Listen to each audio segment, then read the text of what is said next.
I'm not what I think I am. I'm not what you think I am. I am what I think you think I am. So we live in this perception of a perception of ourselves. Hence, my identity is made by what my parents think I should be. My identity is made up by what my college or university thinks I should achieve. While you're living in that bubble and that echo chamber, getting to what you really want to do is impossible. We bring to our experience our own stereotypes and expectations, and we color the world with our own interpretation. And so it's this notion that our experience of the world is kind of a dance, or kind of like a collaboration between what's coming in and what we're bringing to the table. And so what that tells us is, no, we don't have a direct experience of reality. We don't have an empirical experience of reality. We don't see the world as it is. We see the world as we are. You have to be intentional with what you do, with who you are. The more valid reasons you have to accomplish a dream, the higher the odds are that you will. The first question is your dream really your dream? If your dream isn't really your dream, ain't going to work. I'm telling you, I've been thinking, I've been making calls. That's what I'm asking you to do. What fuels you? The reason why you're so lazy is not because you don't have the ability. You're so lazy because your dream's so small. Stand out today. Be different. Become something different. Stop lying to yourself and stand up and become something with worth, something with more than you've ever been. Your goals that you set for yourself, that's your power. Your ambition is your power. Having time is so powerful. You are powerful. Set out what you believe in. Lay out the power you have. Actually, lay out the power that you have always had.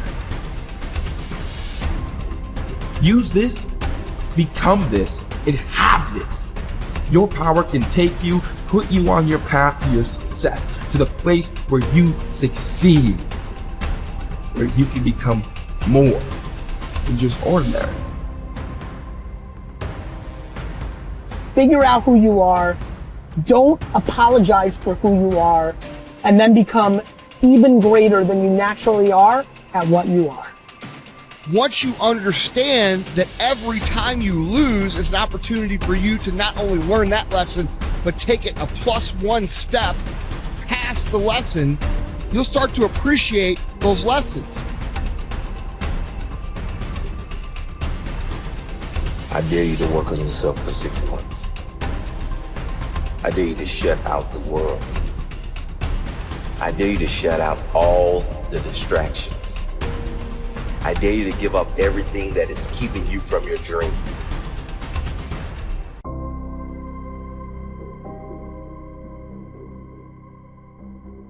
It's been important for me to empower my children, but not only my children, but thousands of young people across the country.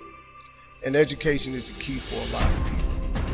But when I speak at colleges and stuff, I tell people, the number one thing in your world is not your education, it's your dream. So what you dreaming about, y'all? What you still dreaming about? No matter how terrible a situation is, no matter how bad it is, there's still gonna be a rose that grows from that concrete. Every person on this planet is capable of changing the world by changing themselves. I've always had friends who are older than me. And I could see a lot of them in the most successful careers, successful jobs, beautiful partners, whatever it was. But I saw a sense of lack of fulfillment, meaning, and purpose in their lives. And I've always been an observer, and I would see these people who are like 5 years older than me, 7 years older than me, maybe 10 years older than me.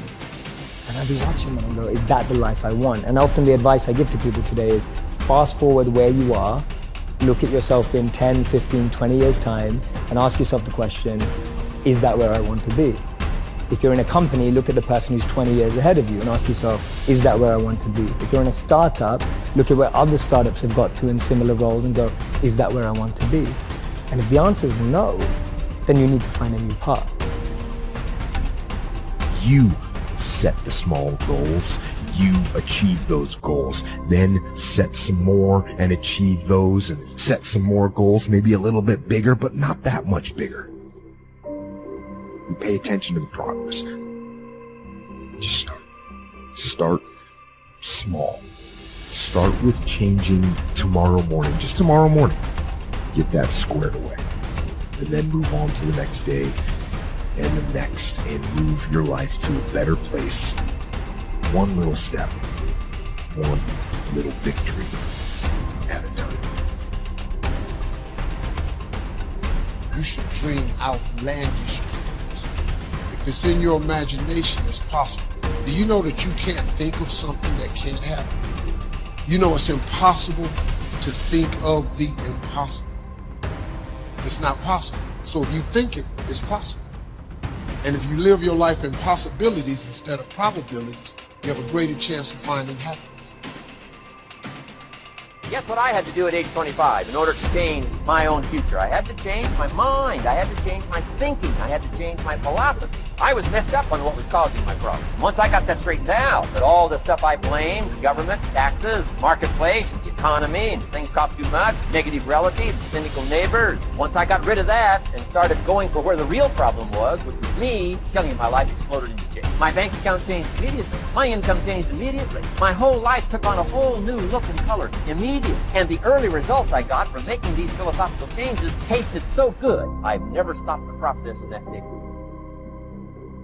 What I'm sharing with you is stuff that everybody can apply today. If you are sitting in here thinking that you're too old to listen to what Steve, hell, I'm 60. I'm 60 years old, but I still rely on my imagination. See, if you think you're too old to make it, let me give you a prime example. Colonel Sanders. Colonel Sanders has been frying chicken his whole life. He was telling everybody he had the best chicken in the world. Ain't nobody believing. They turned him down everywhere. Colonel Sanders didn't get a franchise till he was in his 60s. Kentucky Fried Chicken sell more chicken than anybody in the world today. So if you're sitting there thinking because you got a little gray on you, you too late, as long as God waking you up in the morning, that's the sign that he ain't through with you. So what you tripping for?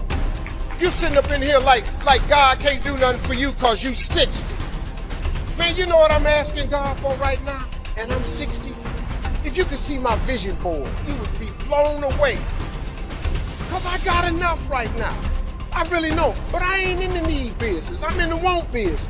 Ain't nothing wrong with wanting something. Quit going down to these churches y'all sitting up in here going down to, keeping you in these little boxes.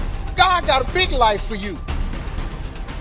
Another fringe benefit of setting goals is what it does for your ability to manage your time effectively. This is no small thing. We'll look at time management in detail in a later session, but now, while we're talking about goals, I'd like to share a few ways your use of time are affected by or influence the achievement of your goals. Have you ever thought that without some very clear written goals, you never even need to consider managing your time? Time essentials come from objectives well defined. Time can't be critical if objectives aren't defined. Now you might be one of those uniquely fortunate individuals who can keep all their objectives and purposes clearly defined in their minds and operate from that. But I wouldn't take the chance. Write your goals down and set careful priorities. Sometimes priorities are determined by the season. For a farmer in springtime, the season dictates his most important activities. During the spring, a farmer must work around the clock, burn the midnight oil, and keep the equipment running because he has only this small window of time for the planting of his crops. One of the difficulties of living in an industrialized society is the losing of the sense of seasons. When to pour it on, when to ease back, when to take advantage. It's easy to keep going from 9 to 5, year in and year out, and lose a natural sense of priorities and appropriate time. Don't let one year just blend into the next. Keep an eye on your own seasons, lest you lose track of values and substance.